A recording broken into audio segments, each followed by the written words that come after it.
I'm Phil Rickaby, and I've been a writer and performer for almost 30 years. But I've realized that I don't really know as much as I should about the theatre scene outside of my particular Toronto bubble. Now, I'm on a quest to learn as much as I can about the theatre scene across Canada. So join me as I talk with mainstream theatre creators you may have heard of and indie artists you really should know, as we find out just what it takes to be stage-worthy.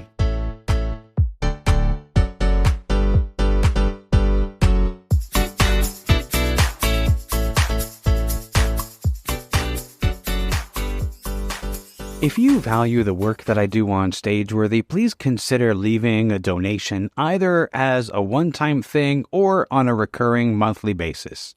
Stageworthy is created entirely by me, and I give it to you free of charge with no advertising or other sponsored messages. Your continuing support helps me to cover the cost of producing and distributing the show.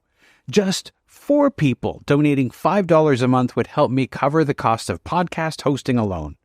Help me continue to bring you this podcast. You can find a link to donate in the show notes, which you can find in your podcast app or at the website at stageworthy.ca. Now, on to the show.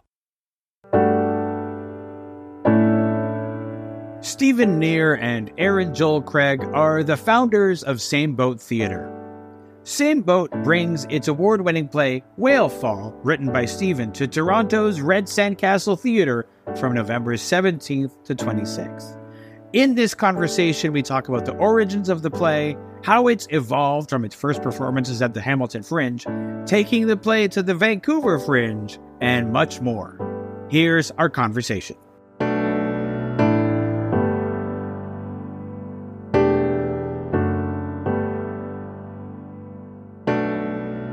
Stephen, you were on the program a while back, about a year or so ago, and we were talking about Whale Fall. And since then, you've taken the show to the Vancouver Fringe. Since then, we actually had the show at the Hamilton Fringe, and then we took the show to the Vancouver Fringe. And I want to be very specific about it, that I wrote the play, but a lot of what the play has kind of turned into and the phenomenon that is sort of, that has really expanded, it very much is a team effort. So we at Same Boat, Aaron and the actors, really, it was quite a group effort for us to get it together for us to create this thing. So in terms of going, like just getting through the Hamilton Fringe, obviously it was well received at the Hamilton Fringe. Mm-hmm. Yeah, absolutely. I mean, we got great reviews, and we won the Critics' Pick Award for the festival, which was fantastic. That's pretty awesome. That's awesome. Yeah. At what point did you decide that you wanted the show to have a further life? God, I'll let Aaron talk about this as well, but we were really, like, in the midst of us doing it, we were really talking about, what further life does this piece have? I think that was something we very often talked about as we were sort of nearing the end of rehearsals and moving into the production, like the active show. And then when we started finding our groove with it, in Hamilton, I think was when we thought, okay, this is something we can definitely do, and then we should do.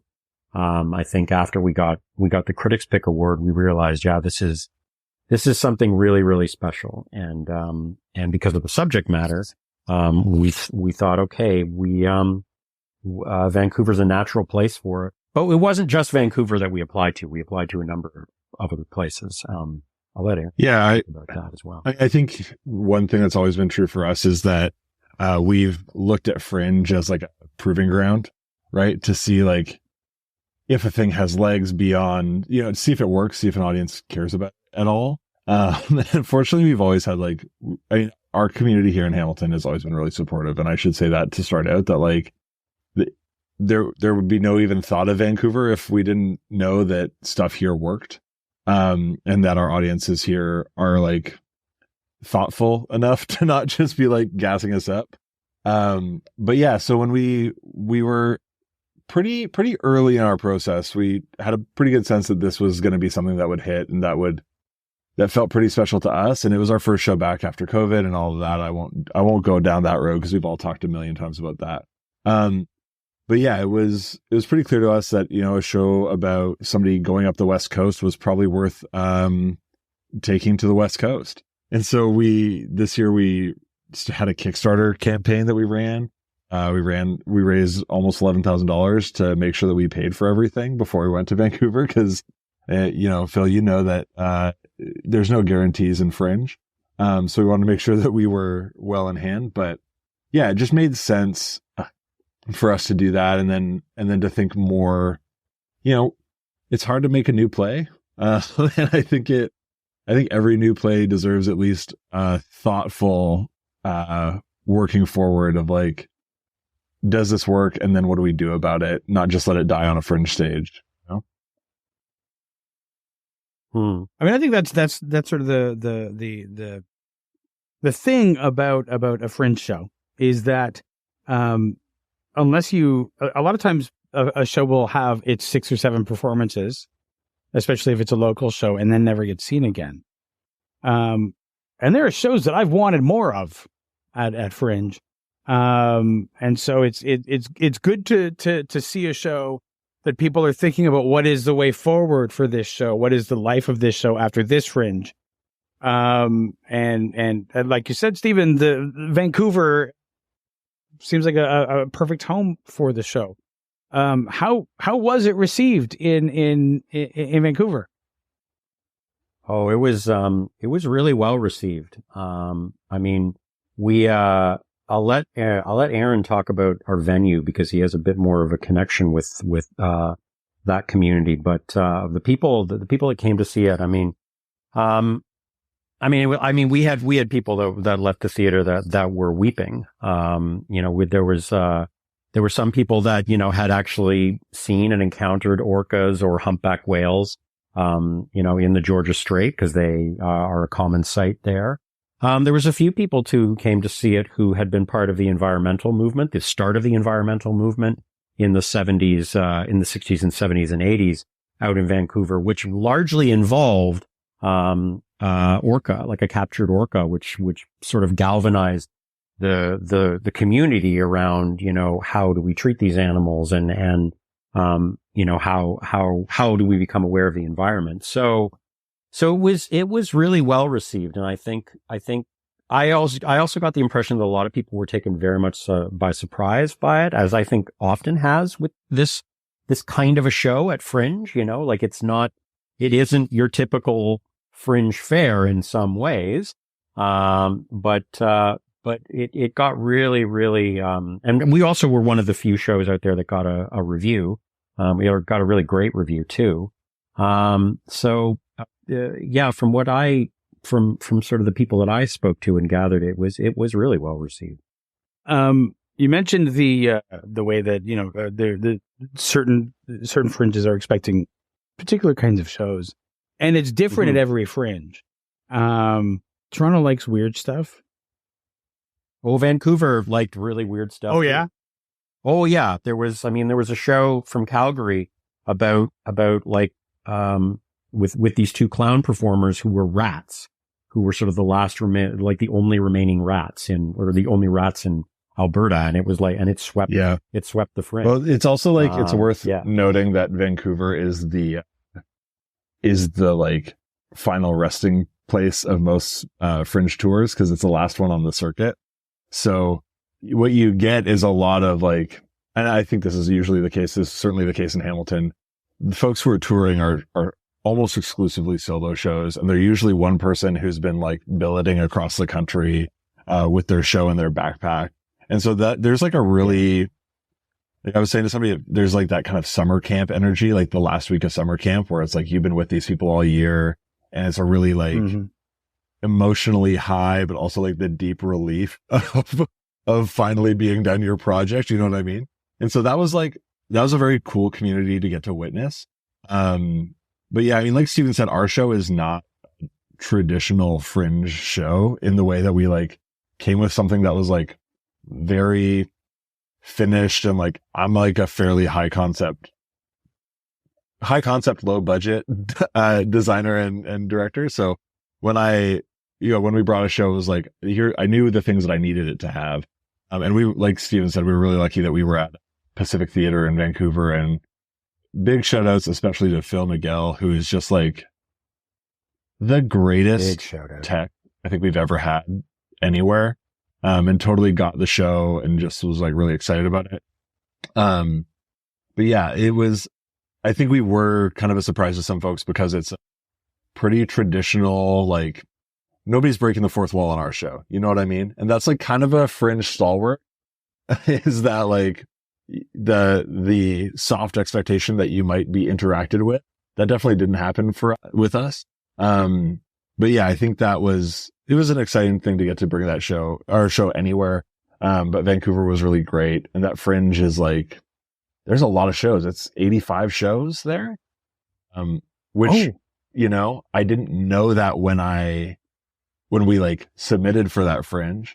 But yeah, it's twice as big as the Hamilton Fringe, as a point of reference for us, and almost as big as Toronto, right? Toronto's 100 plus usually, but it was like there's 15 venues in Vancouver. It's a big fest. So yeah, that was also, I think, kind of a surprise to us.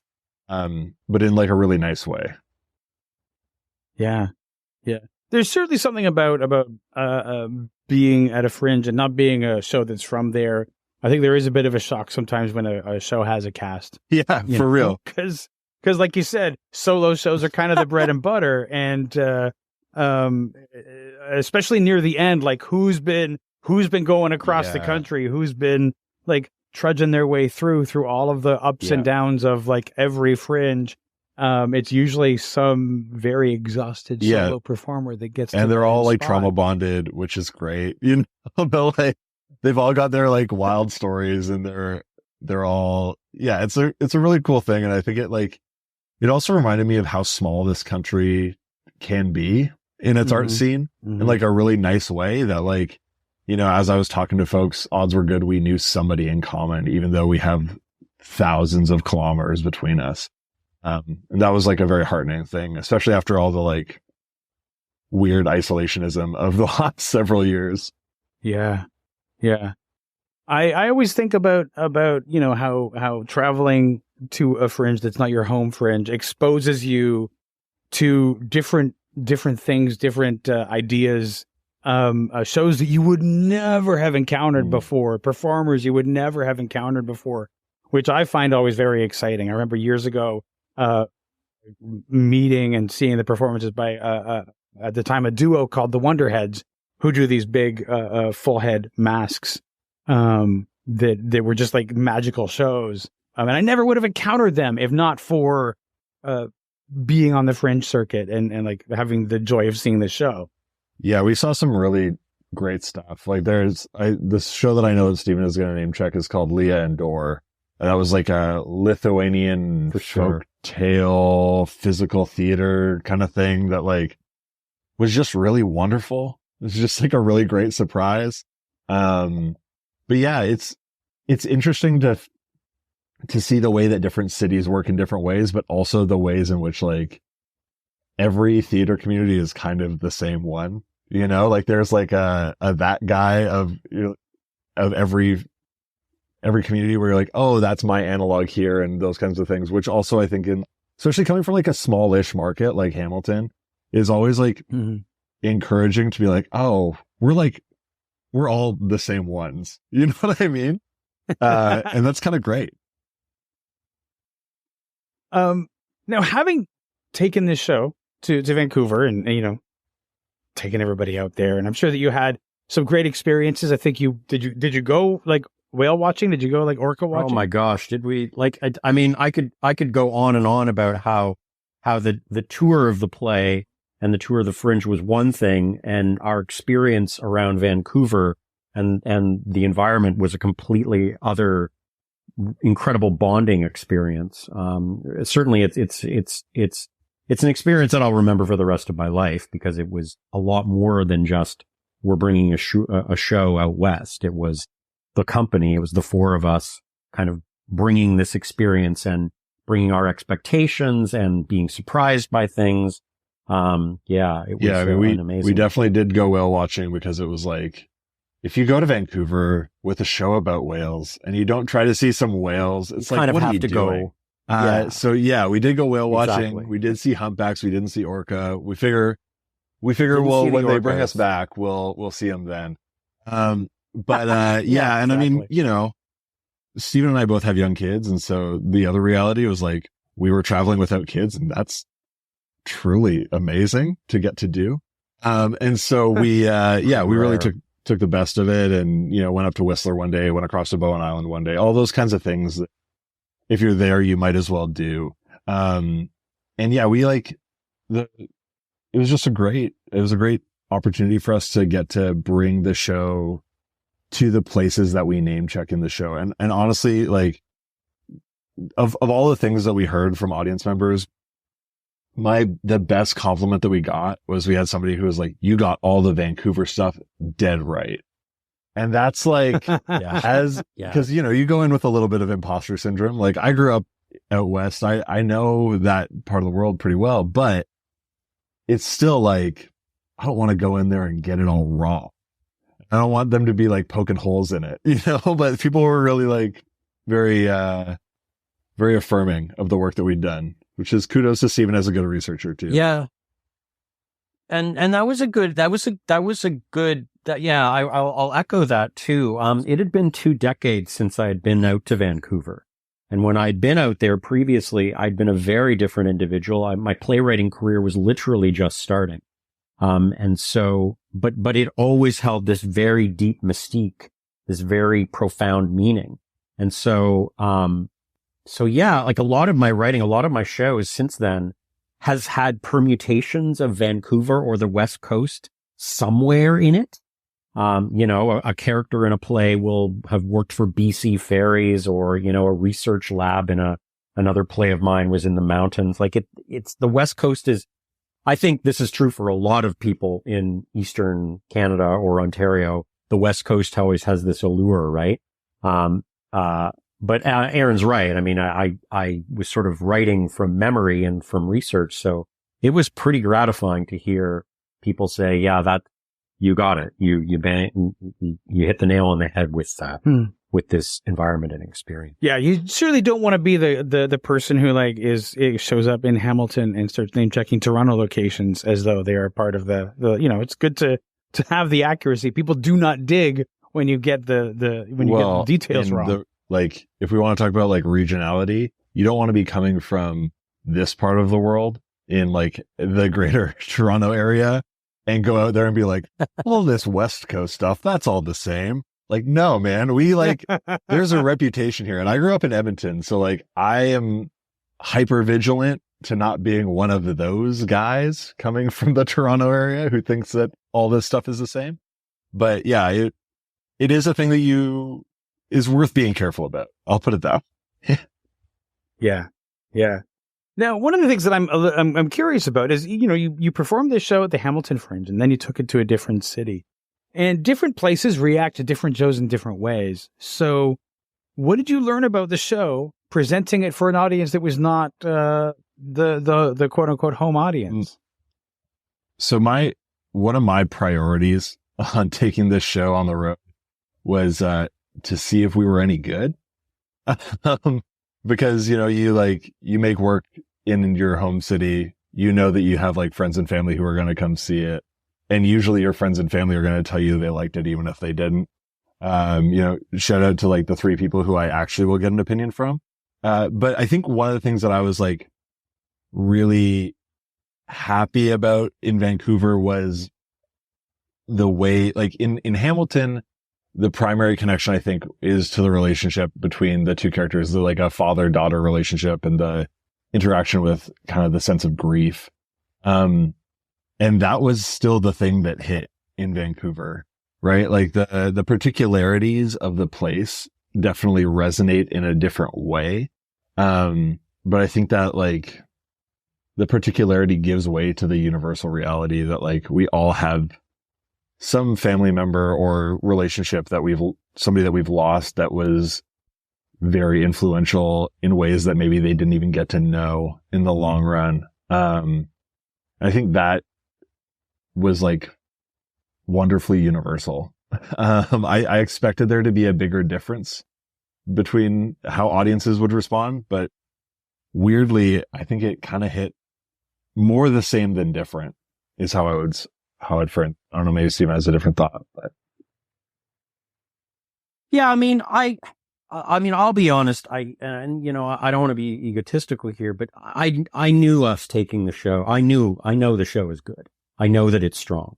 I've been working enough and understand my sort of own work and sort of can assess looking at a show, whether it's strong, whether it has legs, whether it needs improving. And I mean, before we took it out west, we dove back into the piece, right? We said, listen, and I mean, last year when we were finishing up, Aaron was like, the next time we do this, right, there's this scene that's missing that we got to hit, right? And, I took all those notes post-show Hamilton and said, yeah, this is what I'm going to have to revisit. And I dove back into it. I did the whole cue cards for each scene, like what scene is what's missing. I mean, we had one rehearsal in July where we're like, okay, the ending's not landing. Like the ending's fine, but it's not landing. We're not earning it. And what is that? And it took us a few tries to dive into it. And then there was a couple of moments, and we won't give away the ending, so to speak, but there was a few moments where Aaron kind of said something, and then Ray said something, and then I heard this, that, and then it all really came into place. And that's why I say it was a very collaborative team spirit. So we did the work. Like we've done the work to make this show even better than it was last year. And I think for me, what the big difference was with regards to Vancouver and Hamilton, I mean, it really comes down to for a lot of it, for me, it was venue. We're going back to we're bringing the piece back to the HCA in a couple of weeks, and the HCA, the Hamilton Conservatory for the Arts, is where it got its start. But for me, the real intriguing part was bringing it into another physical venue, to see how it played in another venue. And the Pacific Theater, is very much like its audiences on two sides, but the audience is raped. So there's a lot more of a sense of people looking down, like it's a fishbowl. And the lighting scheme that we had was like even deeper blues. There was because we had new scenes, like the pieces the scenes that take place in flashback were sort of a bit hotter. And for me, that was the most gratifying piece, was seeing the play interpreted in a different venue, that then consequently, audiences react differently to it. And I thought for me, that was the coolest thing about seeing it elsewhere. Yeah. I always find, and I think that when you do your first Fringe Festival with a show, if the show's going to have another life, before you do it again, you should do exactly what you did and look at what worked. Look at what how do people react? What's missing? Because the audience has taught you things about the show. Yeah, that's right. Well, and if you don't take that, why did you bother? Yeah, so I'll say this. Part of the reason that I knew the ending didn't work is because my mother-in-law read it entirely wrong. Like she just didn't get it. And she will never hear this, so I'll say that out loud. But even just having somebody who's close to you be like, "Oh, this is how the show ends," and being like, "I promise you it's not," is like a really important kind of thing. And I do think you're right, Phil, that if you don't take it and do the work, then what's the point? And I'm a big process person. And I'm one of the terrible directors who will give actors notes up through closing. But I think that there is something when you are especially working on a new play that it's not finished, right? It's never actually done until somebody picks it up to publish it. And then even that's a thing that's set in a moment. It's this is the version here. Exactly. But yeah, I think, we have, Stephen and I have been working together for almost 10 years. And so he knows that I'll always give notes on a script until it's open. And even then maybe there's a line change that came from Vancouver, and the fact that we were haunted by white Teslas. Haunted. Like I have never seen so many everywhere. of one car in my life as we saw white Teslas in Vancouver. And I don't know if that's like a particular Vancouver culture thing. I don't know, but they're everywhere. And so there's a line change that came out of that halfway through our run. It's like, we have to, like, that was one of those things that is influenced by the place that we couldn't have got right from here. But yeah, there are those kinds of things that I think if you have an audience and you're not listening to them, why is it a play? Do you know what I mean? Like at that point, it's like, why is this a live thing for people to interact with? Just go make like a video. That's fine. Yeah, I always think that anytime that I approach a new show, or a show that I'm remounting, you look at it again. You look at it with fresh eyes.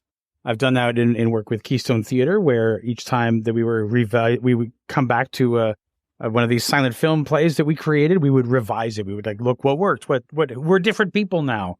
What is this show? And I've done it with every show that I've ever done a second time, is completely rework it, because I think that you do learn so much, especially with Fringe. We often don't get workshops, so we're workshopping as we go. And so, that information is so valuable to improve the show and make it better and better each time you do it. Yeah. Yeah. Yeah, for sure. And again, I'm also the type of playwright that will want to make line changes, although we don't tend to do them all that drastically.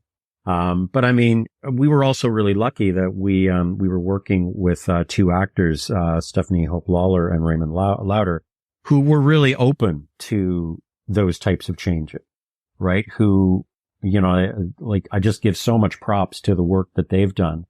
I mean, I will often say that this play on paper, performs differently. Like, I mean, it's a truism that when a play gets up on its feet, it's a different entity than it is on paper. But I think it's really true for a piece like this, because, in the script, the voice of the father, Stephen, speaking to his daughter, Rebecca, is very, like, it's almost, I don't know, it's like this disembodied voice, even though I say, the father is this presence walking around. But when we gave it, in the first version of the script and subsequent, when Raymond sort of got his hands on it, he said to me, I can't really see this presence of this character in any other way but physical, like intense physicalization. And it just lifts the piece. It lifts the piece off the page, such that I think some people, when they have just read the script, come away with a very different idea of what the script is, what the story is. And so it really is an experience, a very different experience when you see it, when you're in the presence, when you have a soundscape. And I mean, kudos to Aaron as well, who when like music is an essential part of his directing process, sound, as it is actually with mine, sound is a very big part of, how I connect with a show. So I've been very lucky, because the way that sound is used in this piece is just incredible. Yeah. And I'll just like name check Wade Morrison, who's the composer on, that's one of the things that we actually improved, on this iteration is we brought on Wade Morrison, who's a good friend of mine. His band is called Math Club, and they're incredible.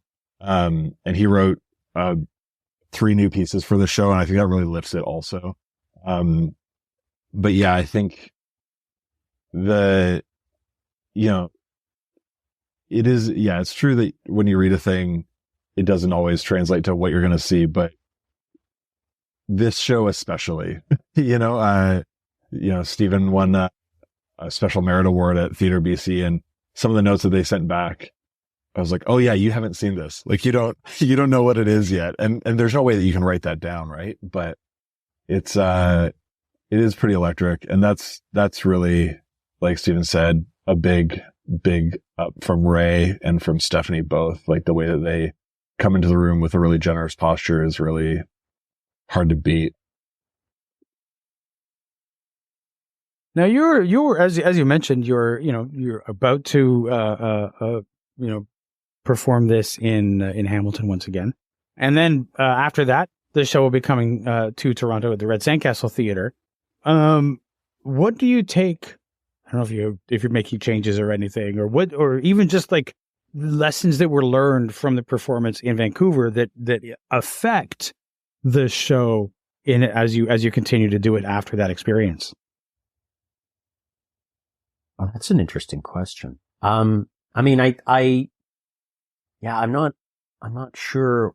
Like, are you asking how the show continues to change from Vancouver onto this iteration in Hamilton and then onto Toronto? I mean, that could be one interpretation, but also sometimes just like having performed a show in one place, we don't need to make any changes, but something about having performed in that place taught us something that we carry forward, either in the actor's interpretation or things like that sort of like, or we take the lessons that we learned from one performance and bring them into the next. I think, I mean, I think one true thing is that we spent 2 entire weeks together, right? So that Right.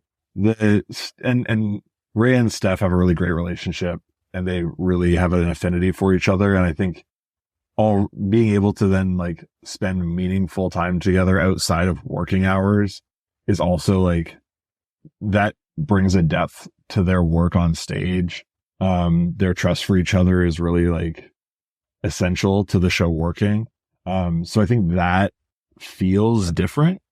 But I also think that we like are able to trust the show in a different way. We know where we can play with it. We know we know the moments that need to hit, and we know the moments where there's a little more room to breathe. But we're not so deep into a run that everything is kind of calcified into like, this is how we do the show. There's still, playing to be done. And that's also like a thumbs up to, I will say, to Ray particularly, is the most playful person I've ever known in my entire life. And so his proclivity to want to bring new stuff and find new things. We had a little tune-up rehearsal the other day, and he was like, okay, I have 4 new offers that I'd like to make.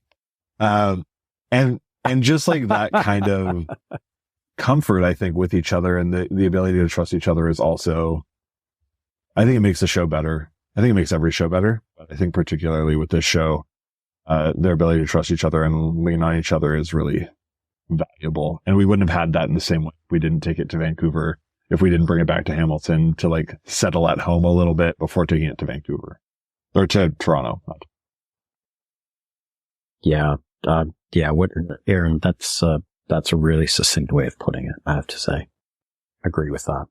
Yeah. Cause there's something about, I mean, there's, the experience of performing a show at home is so different from when you take it away, where you don't have all of the usual things that you interact with. And all you sort of have is this cast that you're traveling with. And nothing sort of brings a cast together, or the opposite, depending on personalities, like traveling with a show. Yeah, absolutely. I mean, I've been on Fringe tours, that have not been as fortuitous, and have not been really, big bonding experiences. Like there one Fringe experience I had. I mean, we went and we did the show, but everyone then went and did their own thing in the community, in the city. And it was quite disaffecting, and it affected the rhythm and the cohesiveness of the company. I didn't really fear that was going to happen when we went to Vancouver, but I sort of had to sort of settle with myself that was a possibility. And instead, like, quite the opposite happened, which is why I say that it was a pretty transformational experience. Yeah. I mean, that's kind of what you want. That's sort of the best case scenario for taking a show, on the road, is that everybody sort of continually gets along, the relationships deepen, and the show sort of like is bettered for them. And I think like you probably know before you go if it's going to be a good time or not. Do you know what I mean? Like, like if you're in a rehearsal room, you can kind of know if these are people you need to hang out with outside of this, and more particularly if they're people you don't need to hang out with outside of this. So I've known Ray, he was the head of theater the theater department where I went to school. So I've known Ray for 15 years. His daughter was the maid of honor at my wedding, like I knew Ray was good. I knew Steph was going to be fine. I would not have done all the work if I thought we were going to have a shit time, but yeah, it is like, it's not a thing we take for granted. I'll say that for sure. Yeah, absolutely. Absolutely. So in terms of this show, and one thing that I probably should have done off the top, Stephen and I had a whole conversation about this show before it opened at Hamilton Fringe. But some people, may not have heard that. So, if you could, Stephen, could you, describe Whalefall? Yeah, it's inspired. The story is about a woman named Rebecca who, upon learning that the southern resident orcas of the western waters have been declared extinct, leaves school and undertakes a journey to try and find the last surviving orca. And along the way, she kind of struggles and wrestles with conversations with and memories in the past of her father. Who was a large part of inspiring in her the love of the ocean, the love of whales. The play is directly inspired by my own relationship to my own daughter, also named Rebecca. But because it is a climate change fable, it is a play that wrestles with a possible future in which these animals could go extinct, and they are currently an endangered species. The play is a sort of a dark speculates into some dark areas. And so I say that these characters are inspired by real life, but they really aren't real life. But it's important to kind of understand that when I first started writing this play, I was writing it because I wanted to talk about, my daughter's love and dream of being a marine biologist. But when I realized, how deep that dream was, I also had to contend with the fact that, what if she grows up to be a marine biologist and these animals are gone, right? And there's nothing to study. There's nothing to save, right? There's a line in the play where it becomes relatively early in the play. Why bother studying something that doesn't exist? And so in a lot of ways, Whalefall is about the search for hope and the belief that we can fight against, that cynicism. We can fight against, the sort of oppression of the issue around climate change. And we can actually take action and do something about it. In terms of, I think you have a character that's named for your daughter in this play. You have a character that's named for yourself. Yeah. Is it weird to write a play in which you're dealing with fictionalized versions of yourself and then to see it performed? No, it wasn't weird. It was challenging. It was challenging because of the places that the play goes with regards to these characters that I don't really want to get into. But I have to wrestle with my own mortality, right? I had to wrestle with the fact of, okay, what is the inciting incident, right? The inciting incident of the play is that the father, essentially rejects his daughter, saying, you can't drop out of school. You can't do this and I won't support it. Right. So automatically then I'm venturing into territory that myself as a father that loves his daughter, that wants to support her, is a difficult thing to wrestle with. Right. Like, would I ever take that stance against my daughter? Right. Not now, but when she gets older, what am I going to be like in 10 years? What's she going to be like in 10 years? I wouldn't say that it was weird, but it was challenging and uneasy, again, because of some of the questions that it raised. But also, it's the piece is a work of creative nonfiction. I like to say. And so when you're dealing with creative nonfiction, or rather a fiction inspired by reality, I think you can play around with what is true and what isn't. And because it is a speculative story, it's a cautionary tale, and you kind of have to take it as a cautionary tale. What lessons do you learn from the story? But in a lot of ways too, I mean, it's the riskiest piece I've ever done. It's the most personal piece I've ever done. And for that reason, I think it's probably one of the best pieces. I will say, like, from a director dramaturg perspective, it is weird in the room when you're like, okay, Steven, not you though, to make those kinds of splits is funny. One thing that did change in this iteration in the script is that, Steven, the character of Steven in the script is spelled with a V instead of a PH. And I think that was a really like important thing for us to like make that clean cut to say, this is not you. Yeah. So anything we say about this character, while maybe inspired by you, is not like we're not like degrading you as a human being or any of those kinds of things. You want to be careful. Yeah, and it's interesting, but it's interesting too. Like the character, the character of Steven in the script is never actually referred to by that name. He's the father, but I'm the type of playwright that I hate putting that word. I hate saying father, daughter, boy, girl in a script. Like I have to give people names for this, at least for the sake of the actor. Stephen, I'm reminded of a particular play, that we did many, many years ago, where, I was playing a role in the play you were directing, and the character was referred to in the script as psychopath. Oh my gosh. And, I did not anticipate I was thinking of that play just today. How did you bring it up?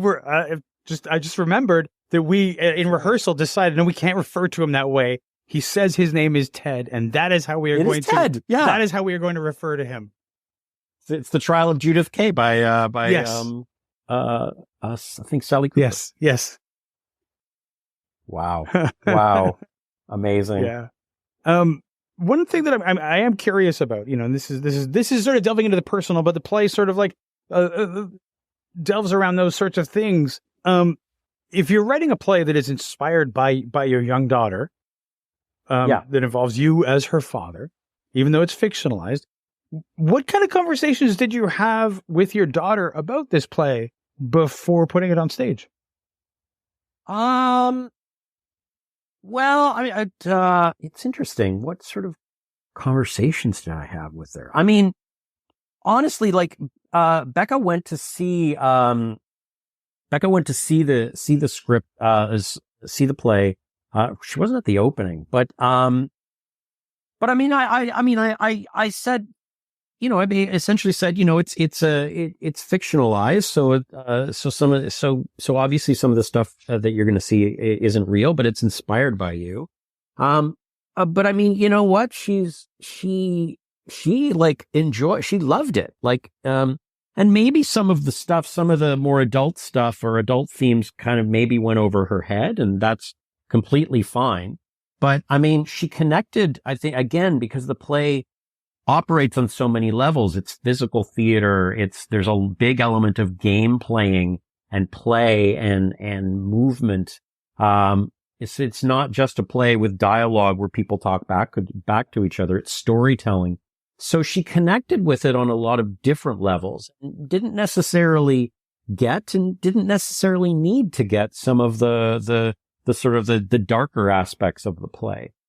So but she's getting to an age now that she understands that the stories being told to her, aren't true. And so, I mean, I think just in terms of preparing her for the piece, I didn't really need to do much at all.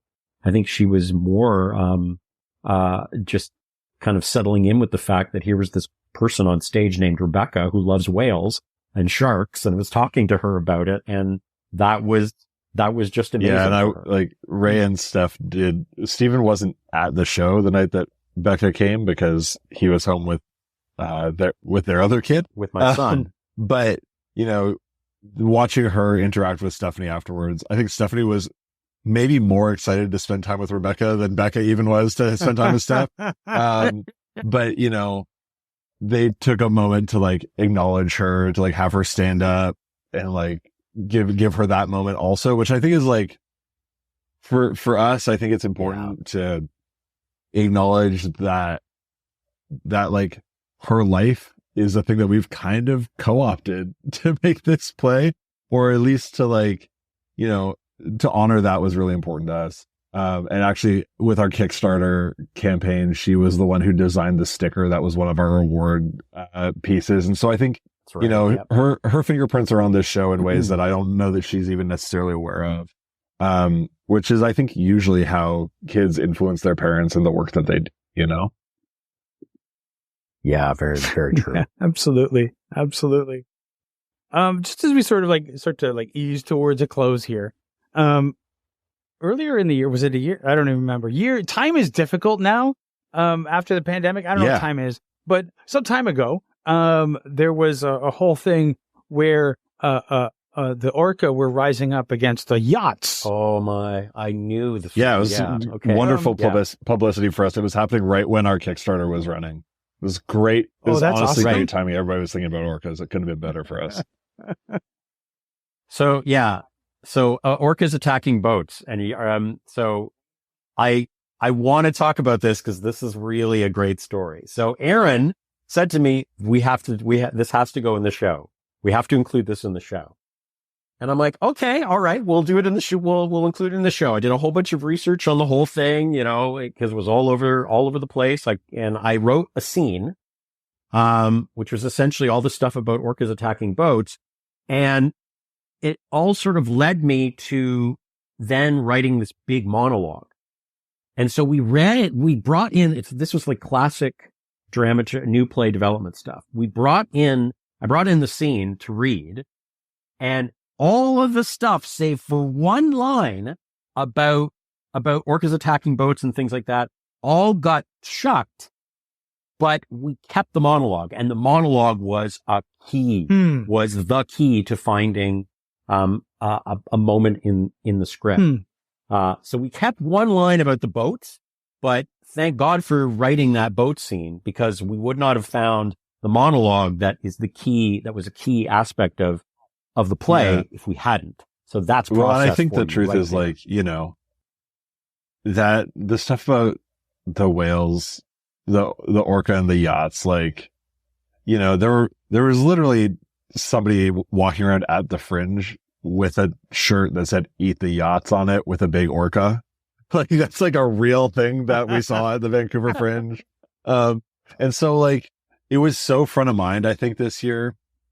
And I think, one of the things that there have been a lot of these memeable tragedies or whatever. I don't think about your orcas attacking billionaire boats as a tragedy, but there are a lot of these memeable things that have been happening. And I think if we don't take a minute to actually look at them, then we're doing ourselves a disservice, culturally, but particularly if something like this is going to show up that is so completely on the nose of a project that we were working on. I knew that if we didn't at least try to think about it, somebody was going to come up to us after our first show and be like, you heard about the yachts, right? Why is it not? Right. And so I knew that we at least had to do the work to respond to a real thing that was happening that was so very front of mind. I mean, the fact that we were walking out of a show and saw somebody wearing a Eat the Yachts shirt was just too on the nose. And of course we had to run over and tell them about our show and see where they got the shirt and all that kind of stuff. But, I think that's just good paying attention. I think if you're going to be developing any work, you have to be paying attention to what's going on around you too. I think it's fascinating. I think what Stephen said about how, in typical new play development fashion, you wrote a whole thing, and most of the things that you had thought you were writing it about were not what you were writing it about. It's a weird, this is how theater gets developed. You sort of think you're doing one thing, and then you discover, oh wait, no, this was something else entirely, which was sort of running under the surface. And it sort of happens in a kind of magic way, almost by accident sometimes. Yeah, precisely. Which is, it is, the magic, right? I think that's the reason, we keep going back to this, right? Pandemic happened, and, did I think, honestly, I was am I going to still keep doing this? I don't know. Maybe I shouldn't. And then, I did this, and it's like, I can't quit it. Yeah, absolutely. Yeah, Keep coming back. I did a show a few years ago with Anna Chatterton, who's a brilliant playwright, and we were talking in a rehearsal, and she was saying, every time I finish a show, I say, I'm out. This is it. I'm done. And then like the next day you wake up and you're like, oh, I have this idea. Oh shit, I have this idea. And it's like, I think that is, it demands like a certain kind of curiosity, right? Like a proclivity to being curious about what the next thing would be. But I also think, new play development is not for everybody. But I think if you're into it, you just stay into it. You kind of can't help yourself. And that's where like getting back into the room, when we knew that we were going to continue to do this project, we also knew that there was no way that we were just going to like bring it back as it was. It was just like so deeply uninteresting to me. It's like, if I don't get to mess with it, then what's the point? So. Well, Aaron, Stephen, thank you so much for joining me. I really appreciated this. Really enjoyed the conversation. And if you're in the Toronto area, you'd be able to see Whale Fall at the Red Sandcastle Theatre November 19th to 26th. Yeah, we're really excited about this. We wanted to work. I know that I wanted to work with Red Sandcastle like ever since the Adriana and Eric took it over. Yeah. So it's really going to be a wild time. Absolutely. I haven't done theater in Toronto in years, so it's doubly exciting.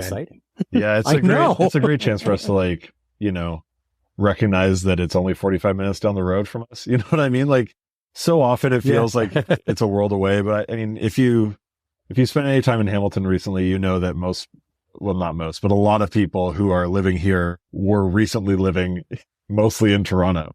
And so I think to like tie those worlds together is really valuable. And hopefully it's a tester for us, right? It's like, if this works, then we know that we can bring more shows here. And I really think the more relationship building we can do between our artistic scenes in Hamilton and Toronto is like going to be such a boon to all of us, because it is like so stupidly easy to get back and forth. And there's only, it's good to expand your people. So yeah. Absolutely. Well, again, thank you so much for joining me. I really appreciate the conversation. I've had a great time, and looking forward to seeing Whale Fall. Thanks, Phil. Thank you. Thank you for having us, Phil. Lovely to talk. This has been an episode of Stageworthy. Stageworthy is produced, hosted, and edited by Phil Rickaby. That's me. If you enjoyed this podcast and you listen on Apple Podcasts or Spotify, you can leave a 5-star rating. And if you listen on Apple Podcasts, you can also leave a review. Those reviews and ratings help new people find the show. If you want to keep up with what's going on with Stageworthy and my other projects, you can subscribe to my newsletter by going to philrickaby.com/subscribe. And remember, if you want to leave a tip, you'll find a link to the virtual tip jar in the show notes or on the website. You can find Stageworthy on Twitter and Instagram at StageworthyPod, and you can find the website with the complete archive of all episodes at stageworthy.ca. If you want to find me, you can find me on Twitter and Instagram at Phil Rickaby, and as I mentioned, my website is philrickaby.com. See you next week for another episode of Stageworthy.